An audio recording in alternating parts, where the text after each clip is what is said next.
여러분, 안녕하세요. 2026년의 눈부신 아침, 역사에 숨겨진 진실을 파헤쳐 우리 삶의 온도를 높여드리는 채널, 위인 일기에 오신 것을 진심으로 환영합니다. 저는 오늘 여러분의 감성 저널리스트이자 스타 시나리오 작가로서 조선 역사상 가장 가슴 아프고도 미스터리한 부자의 이야기를 들려드리려 해요. 상상해보세요. 8년이라는 긴 시간 동안 타국에서 인질로 잡혀 있다가 드디어 고국으로 돌아온 아들이 있습니다. 아버지는 왕이고 아들은 다음 왕위를 이을 세자죠. 온 나라가 잔치 분위기여야 마땅한데 돌아온 아들을 맞이하는 아버지의 눈빛엔 반가움 대신 서늘한 살기만 가득합니다. 그리고 단 2달 뒤 그 아들은 온몸에 의문의 검은 반점을 남긴 채 숨을 거둡니다. 도대체 그들 사이엔 무슨 일이 있었던 걸까요? 오늘 우리는 인조와 소현세자, 이 두 남자의 엇갈린 가치관과 그 뒤에 숨겨진 잔혹한 사랑과 증오의 서사시를 따라가 보려 합니다. 본격적인 이야기에 앞서 부탁의 말씀드릴게요. 저희 위인 일기가 전해드리는 이 뜨거운 이야기가 마음에 드신다면 지금 바로 구독과 좋아요 버튼 한 번씩 꾹 눌러주세요. 여러분의 응원이 좋은 시나리오를 쓰는 큰 힘이 됩니다. 그리고 오늘 영상을 시청하고 계신 여러분은 지금 어디에 사시는지, 그리고 연령대는 어떻게 되시는지 댓글로 살짝 남겨주실 수 있을까요? 다양한 세대와 지역의 분들과 소통하며 이 비극적인 역사를 나누고 싶습니다. 자, 그럼 17세기로 타임머신을 타고 떠나볼까요? 여러분, 1645년 4월 26일에 창경궁 환경전으로 가보시죠. 조선의 희망이라 불렸던 소현세자가 세상을 떠난 날입니다. 그런데 실록의 묘사는 차마 눈뜨고 볼 수 없을 만큼 참혹합니다. 세자는 본국에 돌아온 지 얼마 안 되어 병을 얻었고 불과 며칠 만에 세상을 떠났다. 그런데 시신의 온몸이 전부 검은 빛이었고 이목구비의 7구멍에서는 모두 선혈이 흘러나오고 있었다. 마치 약물에 중독되어 죽은 사람 같았다. 여러분, 이게 믿어지시나요? 왕위를 이을 세자의 시신이 마치 독살당한 것처럼 변해버린 겁니다. 요즘 말로 하면 초특급 의문사이자 국가적 스캔들이죠. 그런데 더 충격적인 건 그 이후의 상황입니다. 아버지인 인조는 아들의 죽음을 슬퍼하기는커녕 장례를 서둘러 끝내려 혈안이 됩니다. 보통의 부모라면 내 아들이 왜 죽었느냐? 며 의관들을 잡아가두고 난리를 쳤을 텐데 말이죠. 인조는 오히려 세자의 죽음을 조사하자는 신하들의 입을 막아버립니다. 이건 명백한 시그널이었습니다. 이 죽음은 내가 허락한 것이다라는 서늘한 선언이었던 셈이죠.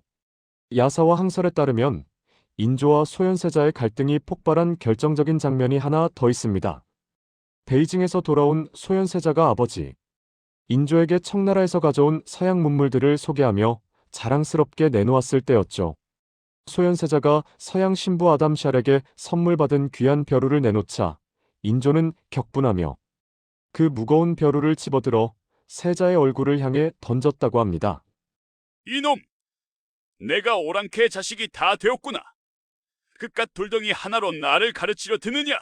벼루는 세자의 얼굴 옆을 스쳐 벽에 부딪혀 산산조각이 났습니다. 지금으로 치면 해외 유학 다녀온 아들이 신기술 도입하자니까 꼰대 회장님이 서류 뭉치를 얼굴에 던진 상황입니다. 하지만 그 이면에는 더 깊은 열등감이 숨어 있었습니다. 인조에게 그 벼루는 아들이 청나라와 짜고 자신을 밀어내려 한다는 공포의 상징이었거든요. 인조라는 인물을 이해하려면 그가 겪은 최악의 트라우마를 먼저 들여다봐야 합니다. 1637년 1월 꽁꽁 얼어붙은 남한 산성 아래 삼전도. 인조는 청나라 황제 홍타이지 앞에 무릎을 꿇고 3번 절하고 9번 머리를 땅에 찢는 309 고두례를 행했습니다. 요즘 말로 하면 전 국민이 보는 앞에서 적대적 인수합병을 당하며 상사에게 대가리 받기를 한 CEO 같은 비참함이었을 겁니다. 그 현장에는 아들 소현세자도 함께 있었죠. 인조에게 아들은 자신의 치욕을 목격한 산증인이자 자신을 대신해 청나라의 인질로 끌려간 살아있는 상처였습니다. 인조는 늘 불안했습니다. 청나라가 나를 폐위시키고 자기들과 친한 내 아들을 왕으로 세우면 어쩌지? 하는 공포가 그의 이성을 마비시킨 거죠. 피해망상이 집착이 되고 그 집착이 결국 아들을 향한 칼날이 된 셈입니다. 반면 청나라 심양으로 끌려간 소현세자는 어땠을까요? 보통의 왕자였다면 눈물로 세월을 보냈겠지만 소현세자는 달랐습니다. 그는 요즘으로 치면 실리콘밸리로 파견 나간 스타트업 대표 같았어요. 청나라 실권자들과 교류하며 국제 정세를 익히고 서양 신부들을 만나 천문학, 수학, 천주교를 접했습니다. 그는 깨달은 거죠. 아, 우리 조선이 알던 세상이 전부가 아니구나. 명나라만 바라보는 건 구식 피처폰을 고집하는 것과 같구나. 그는 심양에서 직접 농장을 경영하고 무역을 하며 막대한 부를 쌓기도 했습니다. 조선 정부가 보내주는 지원금에 의존하지 않고 스스로 자금력을 갖춘 거죠. 하지만 이 능력이 오히려 독이 되었습니다. 인조의 눈에는 아들이 모은 돈이 자신을 몰아낼 정치 자금으로 보였을 테니까요. 이 이야기에서 빼놓을 수 없는 인물이 바로 소현세자의 부인 강빈입니다. 그녀는 요즘 시대로 봐도 정말 멋진 시녀성이었어요. 심양에서 세자가 외교에 집중할 때 실제 농장을 경영하고 돈의 흐름을 관리한 사람은 바로 강빈이었습니다. 지금으로 치면 남편은 대외 영업 총괄, 아내는 내부 경영 및 투자 총괄인 환상의 커플이었죠. 그녀는 청나라 귀부인들과도 활발히 교류하며 고급 정보를 수집했습니다. 하지만 인조는 이런 며느리도 곱게 보지 않았습니다. 여자가 어디서 건방지게 돈을 벌고 바깥 일을 해? 라는 꼰대 정신이 발동한 겁니다. 나중에 인조는 강빈이 자신의 수라상에 독을 탔다는 누명을 씌워 사약을 내립니다. 그것도 모자라 그녀의 친정 식구들을 몰살하죠. 인조의 열등감과 광기가 한 가정을 완전히 파괴해 버린 겁니다. 베이징에서 소현세자는 운명적인 친구를 만납니다. 바로 독일 출신의 신부 아담 샬이었죠. 여러분, 17세기 조선 세자와 서양 신부의 만남이라니 정말 영화 같지 않나요? 아담 샬은 세자에게 망원경을 보여주고 천문학 책을 선물하며 태양계의 원리를 설명했습니다. 세자는 망원경 너머로 보이는 달의 분화구를 보며 경악했습니다. 내가 알던 성리학의 하늘은 이게 아니었는데. 그는 요즘 말로 하면 스티브 잡스를 만나 아이폰을 처음 본 아날로그 세대의 충격을 받은 겁니다. 그는 천주교 서적을 읽으며 종교적 평등 사상에도 눈을 떴습니다. 아, 세상에는 양반과 상민의 구분을 넘어선 더 큰 진리가 있구나. 세자의 꿈은 점점 더 커졌습니다. 그는 조선의 윈도우가 아닌 글로벌 표준 OS를 깔고 싶어 했습니다. 세자가 죽고 1년 뒤 조선 궁궐을 발칵 뒤집어 놓은 사건이 발생합니다. 바로 전복구이 독살 미수 사건입니다. 어느 날 인조의 수라상에 오른 전복구이에 독이 들어 있었다는 주장이 제기된 건데요. 인조는 기다렸다는 듯이 범인으로 며느리 강빈을 지목합니다. 상식적으로 생각해 보세요. 남편도 잃고 자식들과 겨우 버티고 있는 며느리가 시아버지를 독살해서 얻을 게 뭐가 있었을까요?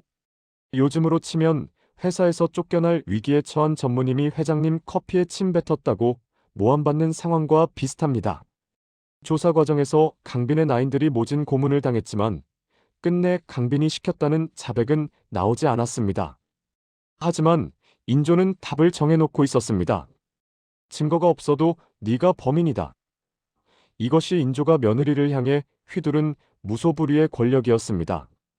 이 비극의 뒤편에는 또 한 명의 여자가 있었습니다. 인조의 총애를 받던 후궁 조소용 조기인입니다. 그녀는 소현세자와 강빈을 눈엣 가시처럼 여겼습니다. 만약 세자가 왕이 되면 자신의 입지가 좁아질 게 뻔했으니까요. 그녀는 밤마다 인조에게 독을 뿌렸습니다. 전하, 세자가 심양에서 가져온 보물들이 다 누구를 위한 것이겠습니까? 청나라 사람들은 이미 세자를 조선의 왕이라 부른다옵니다.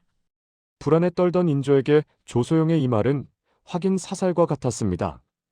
요즘으로 치면 회장님의 눈을 가리고 귀를 막아 유능한 후계자를 제거하게 만드는 간신 같은 임원이었던 셈이죠. 인조의 광기와 조소용의 야망이 만나 소현세자를 향한 덫이 완성되었습니다. 강빈이 사약을 받고 죽은 뒤 이제 남은 건 소현세자의 세 아들이었습니다.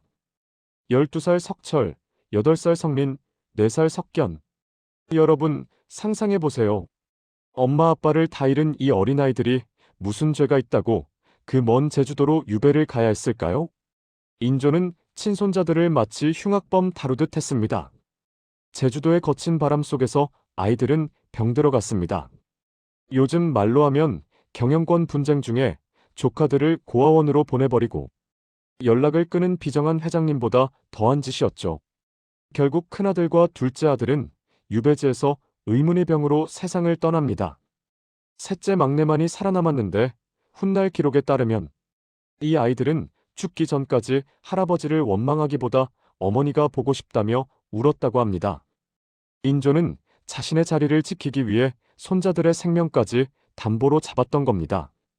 두 사람의 차이를 한마디로 정의하면 과거에 갇힌 자와 미래를 꿈꾸는 자의 충돌입니다.